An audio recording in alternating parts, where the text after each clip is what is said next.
6h29, estamos aqui ao vivo. Você que está assistindo ao vivo, muito bom dia. Você que está assistindo gravado também, bom dia, boa tarde ou boa noite. Não sei que hora que você está assistindo esse vídeo. Vou meditar um pouquinho hoje, junto com você, em um texto muito conhecido da Bíblia. Eu gosto sempre de falar que a Bíblia ela é viva, ela se renova. E alguns textos, por mais que a gente leia eles, sempre nós podemos tirar proveito, principalmente em determinadas fases ou determinados momentos da nossa vida. E hoje a gente vai ver um pouquinho sobre a ressurreição da filha de Jairo. Se você conhece essa passagem, você vai lembrar o que aconteceu.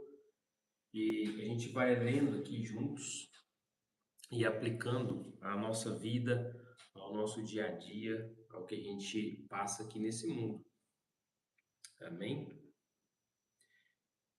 Se você tem a sua palavra, a sua Bíblia aí, abra comigo em Marcos, livro de Marcos, Evangelho de Marcos, capítulo 5, verso 21, diz o seguinte: aqui Jesus, eu gosto de ler, quando eu estou lendo os textos de Jesus, eu gosto de entrar ali e de visualizar com os olhos da fé, imaginar a situação ali. Eu gostaria que você fizesse da mesma forma. Imagine que você está ali junto com Jesus e você está vivendo aquele momento ali junto com ele. Verso 21 de Marcos, capítulo 5, diz: Tendo Jesus voltado de barco para o outro lado, reuniu-se em volta dele uma grande multidão. Tinha muita gente ao redor de Jesus. E ele estava junto do mar. Então chegou um dos chefes da sinagoga. Agora chega uma pessoa importante que, como ele era um dos chefes da sinagoga, ele já estava acostumado a ouvir Jesus.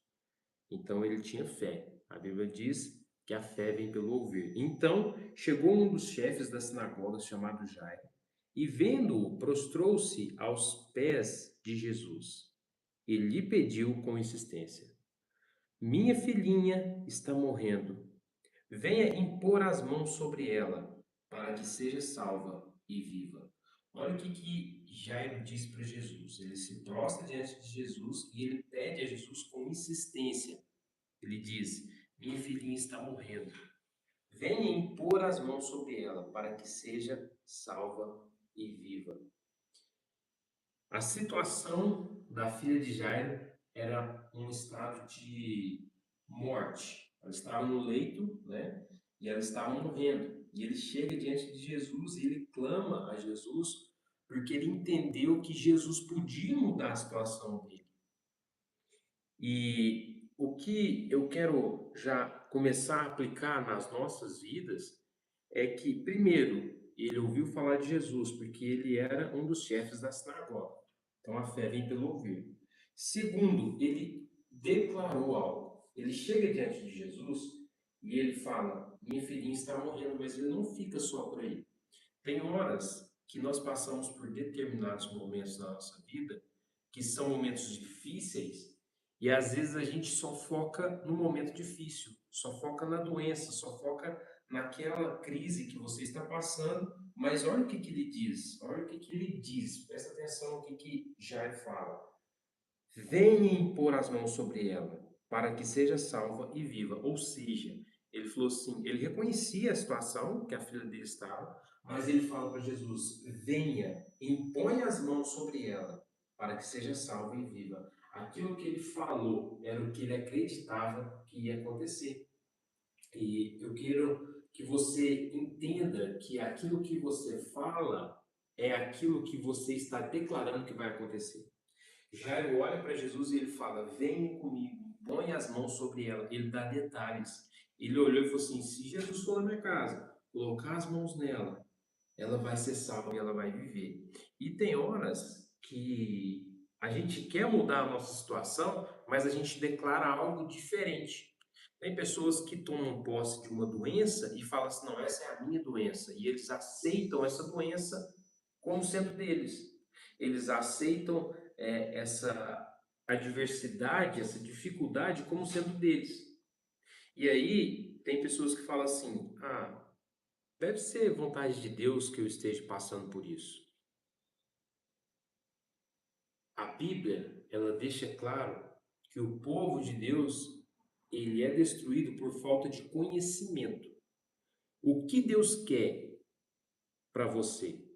A Bíblia, lá em Pedro, ela fala que Jesus levou sobre si todas as nossas dores.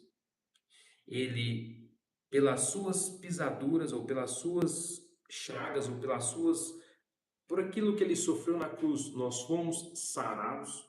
Se você já tem uma intimidade com Jesus, ele já te curou. O que ele quer é que você mantenha o seu corpo são, é que você continue são. Isso é o que está na Bíblia. Então, não precisa você orar e achar que, Deus quer que eu passe por isso. Deus quer que eu permaneça assim. Deus já deixou bem claro na Bíblia que ele quer saúde para você. Paulo, quando ele fala aos Coríntios, ele fala que Jesus, quando ele veio aqui nesse mundo, ele se fez pobre para que nós fôssemos ricos. E aí, tem pessoas que falam assim: não, mas ele não está falando de dinheiro. Talvez você não está lendo a sua Bíblia. Se você ler os capítulos 8 e 9 de 2 Coríntios, você vai ver que aqueles capítulos eles são claramente falados sobre dinheiro. E Deus, ele quer a prosperidade para o povo dele. Isso é bíblico. Não é porque eu quero isso, é porque a Bíblia diz. Então, se a Bíblia diz que eu sou próspero, que eu tenho fartura de bens, eu tenho. Não precisa eu perguntar para Deus aquilo que ele já falou na palavra dele. Então, se você está passando por uma situação financeira adversa, a primeira coisa que você tem que fazer é não aceitar isso como sendo normal, como se isso fosse normal. Jairo, ele está aqui, ele está clamando, falando: Jesus, venha impor a mão sobre a minha filha, porque eu sei que você colocando a mão sobre ela, ela vai ser salva e ela vai viver. Por quê? Qual que é o natural? É os pais enterrarem os filhos ou os filhos enterrarem os pais? O natural é os filhos enterrarem os pais vão primeiro.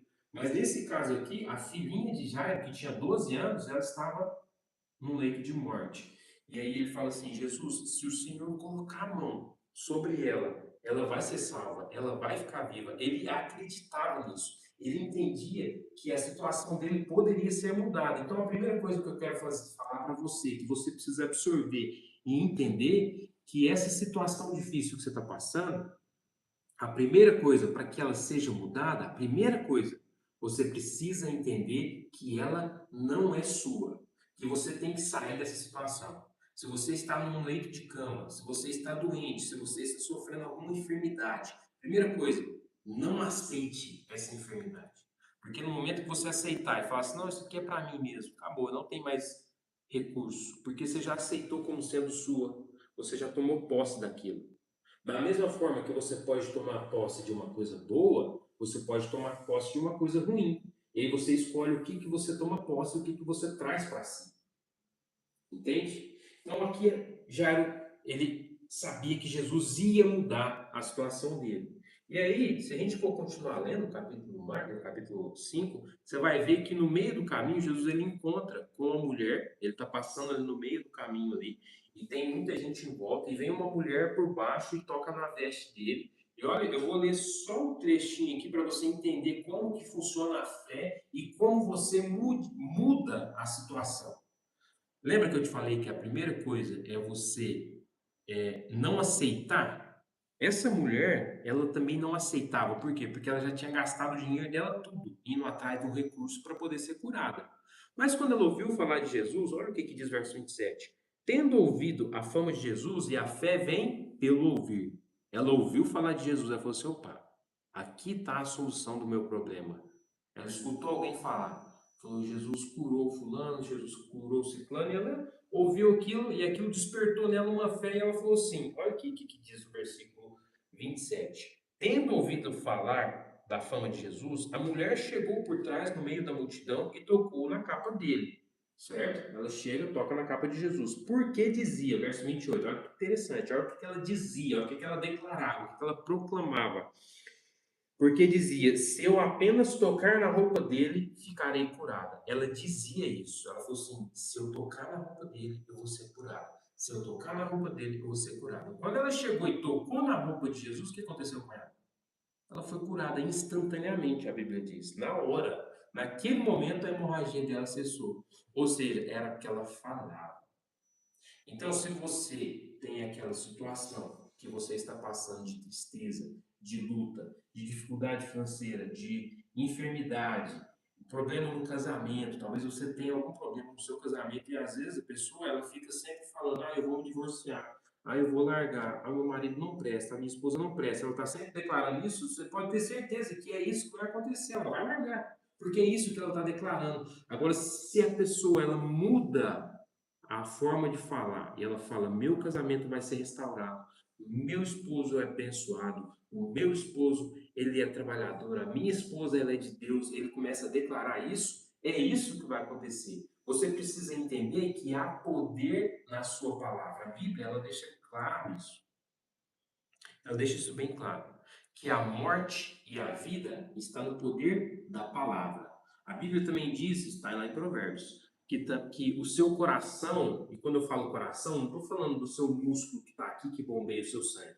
O seu íntimo, ele se alimenta daquilo que você fala, e aquilo vira um ciclo. O que você fala, seu coração alimenta. Quando o seu coração alimenta, ele fala de novo. E aí você alimenta. Então, se o seu coração está cheio de dúvida, cheio de medo, cheio de problemas, cheio de dificuldade, você precisa declarar que a situação ela vai mudar ou ela já mudou. Você precisa falar isso para que o seu coração absorva e ele mude por dentro. Os psicólogos dizem que isso o termo que eles usam é você falar até o seu entendimento aceitar, até o seu cérebro aceitar. Só que o nosso cérebro também, ele é um órgão.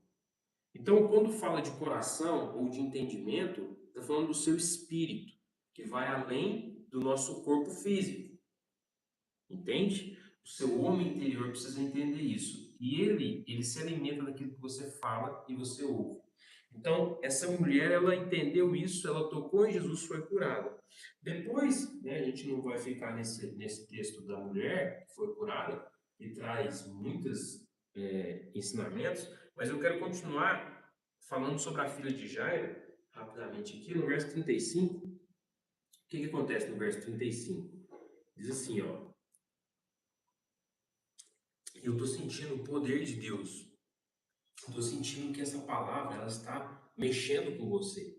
Eu estou sentindo que essa palavra ela está tocando no seu íntimo. Deixa Deus te salvar. Deixa Deus te curar. Deixa Deus te levar para onde você quer. Deixa Deus te tirar dessa situação de tristeza, dessa situação de angústia. Sabe por quê? Porque tem hora que você está quase saindo e você volta. Você está quase sendo curado e você volta para a dor. O seu casamento está quase sendo restaurado, mas aí você volta a ser destruído. Você deixa Satanás tomar o controle de novo. Sabe por quê? Porque você está escutando as pessoas erradas. Olha o que diz aqui, ó. Enquanto Jesus ainda falava, chegaram alguns da casa do chefe da sinagoga dizendo: a sua filha já morreu. Por que você ainda incomoda o mestre? Ou seja, ô Jairo, a sua filha já morreu, já não tem mais chance. Deixa Jesus viver a vida dele, seguir a caminhada dele. Não amola ele, não. Tem hora que acontece isso, você começa a mudar a sua situação, mas aí vem pessoas usadas pelo inimigo e elas vêm falar para você: não, sou, é assim mesmo. É assim mesmo, você tem essa doença aí, esse TDAH, isso aí faz parte, você convive com isso. Não, casamento é assim mesmo, larga dela, só. Divorcia aí, você arruma outra. Tem muitas mulheres aí no mundo, tem muitos homens aí para você é, se relacionar. E aí você começa a escutar, e aí Deus ele não tem como fazer a obra se você não acredita. Entendeu? A fé, ela é a certeza de fatos que você não vê. Então, se você quer sair do ponto A até o ponto B, mas você não acredita nisso, não vai acontecer. Se você tem uma doença e no seu íntimo você não acredita que você vai ser curado, você não vai ser curado. É pela fé. Então ele está falando aqui, ó, ele escutou isso, mas olha o que Jesus disse. Mas Jesus, sem levar em conta tais palavras, sem levar em conta tais palavras, Jesus ele não levou em conta as palavras que foram ditas. Tá vendo o poder das palavras? Se Jairo ele absorve essa palavra, ele fala assim: ah, realmente minha filha morreu, eu vou lá enterrar ela e deixa Jesus seguir a viagem dele.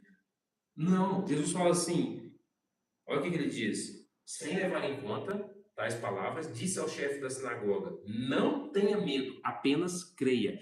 E ela era a sua Shembakashuria. Se você deixar o medo tomar conta da sua vida e não acreditar, vai acontecer aquilo que você tem medo. Então, a primeira coisa que você tem que fazer é acreditar que essa situação vai mudar. A segunda coisa é não ter medo, é você acreditar, é você ter fé. Porque quem faz a obra não somos nós, é Deus. Se você tem fé em Deus, se você acredita que Ele ressuscitou Jesus dos mortos, que Jesus está vivo, que o Espírito Santo dele habita em você, saiba que não há nenhuma situação que não pode ser mudada, a menos que você não creia. Então, eu falei de três coisas aqui que o Espírito Santo tocou no meu coração: enfermidade, né? É alguma enfermidade que você já tomou posse dela, abre mão disso. Não tome posse dessa enfermidade. Não aceite como sendo sua aquilo que Deus já tirou pela cruz de Cristo. Então, se você tem um câncer, se você tem um TDAH, se você tem um autismo, se você tem várias outras coisas aí que você tomou posse, abre mão disso. Não aceita isso, não. Entenda que Deus não quer isso na sua vida. Não é porque eu estou falando, é porque a palavra de Deus diz. Segunda coisa, situação financeira. Se você vive numa situação de escassez, de pobreza, primeira coisa, não aceite isso. Entenda que a sua situação, ela pode e precisa ser mudada. Você pode sair das dívidas, você pode sair da escassez e você pode viver uma vida próspera. Eu não estou falando que você vai ser milionário, mas você vai ter condições de pagar suas contas, você vai ter uma vida boa, entende? Então, a terceira coisa sobre casamento, relacionamento. Satanás, um dos objetivos dele é destruir a família.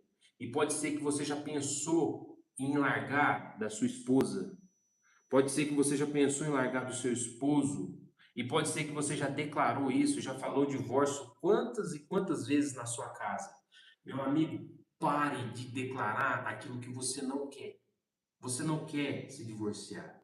Você sabe que no íntimo você não quer isso, então para de falar isso. Para de declarar isso na sua casa. Então essas três coisas, enfermidade, a área financeira e a área do casamento, do relacionamento, sabe por quê? Porque quem quer destruir, roubar e matar é o inimigo das nossas almas, é Satanás. Jesus Cristo, ele veio para que nós tenhamos vida e vida em abundância. Vida em abundância é vida em todas as áreas, é ter abundância de saúde, abundância de recurso, abundância de alegria, abundância de felicidade no lar. Amém? Receba essa palavra como sendo do Senhor, não como minha. E se você chegou até aqui, encaminhe esse vídeo para alguém, deixa um comentário, reage, faz alguma coisa para que o Instagram e o YouTube entregue para mais pessoas essa palavra. É uma palavra de Deus para você. Amém? Se você continuar lendo aqui, você vai ver que Jesus entra no quarto com a menina, chama o pai, chama a mãe, ele chega ali, está todo mundo chorando, e fala, não, sai todo mundo. Entra ali o pai, a mãe, entra Pedro, Tiago e João, se não me engano, junta com ele ali dentro do quarto, e aí ele ressuscita aquela menina. Ele fala assim, essa menina, ela não está morta, ela está dormindo. Olha a linguagem que Jesus usa, ela está dormindo. Eles sabiam que ela estava morta, mas o que Jesus declara? Ele declarou que ela estava morta? Não, sabe por quê? Porque ele ia ressuscitar ela. Então, Jesus ele tomava muito cuidado com o que ele declarava. Ele já ensina você a tomar cuidado com o que você declara. Se ele chegar lá e falar assim, não, realmente a menina está morta, acabou, ela não ia ressuscitar. Mas ele não fala isso, ele diz assim, a criança não está morta, ela não está morta, ela está dormindo. Ou seja, para Jesus ela já estava viva. Então, a fé, ela chama à existência aquilo que não existe. A fé é você ter certeza daquilo que você quer, mesmo que você não esteja vendo. Então, quando você olhar para a sua enfermidade, você fala assim: eu sou curado. Você não fala que você tem uma doença, você diz: eu sou curado, eu sou são. Jesus Cristo me curou. As pessoas vão olhar para você e falar assim: ei, esse cara é doido, ele está doente ainda. Aí você fala assim: eu não falo que eu estou doente. Da mesma forma que Jesus não disse que a menina estava morta, você precisa entender que há poder nas suas palavras. Então você fala o que você crê e não o que você está vendo, para que o que você crê venha à existência. É muito poderoso essa palavra, ela é muito forte, que você possa acessar e entender. E se você não entendeu, peça ajuda ao Espírito Santo que ele vai te ajudar. Vamos fazer uma oração. Se tiver algum pedido de oração, deixa aí nos comentários. Pode ser que a gente não vai citar aqui, mas só de você comentar, você já está declarando. E declara em voz audível aquilo que você quer. Você quer prosperidade? Declara: eu sou próspero. Você quer saúde? Você declara: eu sou saudável. Você quer o seu casamento restaurado? Você vai falar assim: o meu casamento é abençoado. A minha esposa é abençoada. O meu esposo é abençoado. Os meus filhos são abençoados. Amém? Vamos fazer uma oração. Pai, em nome do Senhor Jesus, eu estou aqui diante desse povo, ó Pai, que está escutando a tua palavra poderosa, não minha, mas a palavra do Senhor. Pai, assim como Jairo, que nós possamos entender que a fé que vem pelo ouvir é aquela que muda a situação. E que os nossos olhos possam enxergar aquilo que os olhos naturais não veem. Bom dia, Carlos. Que os nossos olhos possam ser abertos, os nossos olhos espirituais, para entender que a nossa situação ela pode ser mudada. Eu declaro em nome do Senhor Jesus a cura sobre a vida dessa pessoa que está enferma. Eu declaro em nome do Senhor Jesus a restauração por esse casamento que está acabando, mas que pelo nome do Senhor Jesus vai ser restaurado. Eu declaro também, Senhor, que toda falta, toda escassez, ela é repreendida e que nós possamos acessar tudo aquilo que o Senhor tem para nós. Muito obrigado pela tua palavra. Ajude-nos a entender. Abençoe o nosso dia, esteja conosco, ó Pai. Nós te pedimos em nome de Jesus. Amém. Bom dia, Rodrigo. Bom dia, Carlos. Bom dia, Priscila. Que Deus abençoe os seus dias, o seu dia. Que você seja realmente cheio da presença de Deus. E segunda-feira nós estamos de volta, se Deus assim permitir, às 6h29. Deus abençoe. Bom dia. Bom dia, Rodrigão. Deus abençoe sua família. Saudade de vocês aí, viu? Até mais. Com Deus.